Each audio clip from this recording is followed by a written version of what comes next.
Maide suresi 35. aya. Allah tövsiye edir, tapşırıq edir iman əhlinə ki, təqvavuz olsun. Təqva yəni imanı qoruyan bir sipərdir. İnsan imanı qazanır, gəlir təqvası olsun ki, imanını qoruya bilsin. Bu bir məsələ. Sonra vəbtəqi ileyhil vəsilə.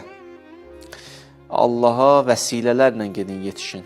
Bəzi adamlar deyir, burada vəsilə məsələ xüsusi bir dənə namazdır, orucdur, ibadətdir. Axı Allah burada mütləq bir kəlmə işlədib də. Baxın, üsul fiqh adlı bir elm var. Mütləq və müqəyyəd adlı bir mövzu açılır orada. Allah burada qeyd vurmuyor, bax, xüsusi olaraq namazla gedin, yetişin. Namazı vəsilə qərar verir. Əl-vəsilə. Vasitələrlə yetişin. O vasitələrdən biri də Peyğəmbərdir, o vasitələrdən biri də imamdır, övliyalardır ki, onlar bir vəsilədir, vasitədir insanı Allaha çatdırsın və yetişdirsin. Sonra deyir, cəhidu fi səbilihi, Allahın yolunda cihad eləyin.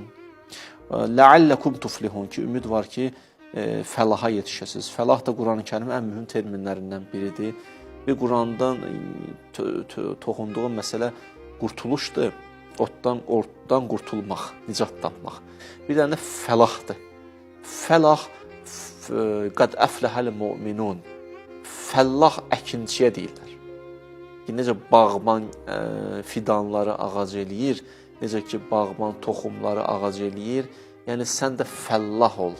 Nəminə, səndə olan potensialları aktuallaşdır. Aktuallaşdırmağın da yolu nədir? Yuallimuhu kitab və hikmə yüzəkkihim. Təlim, tərbiyə, təskiyə.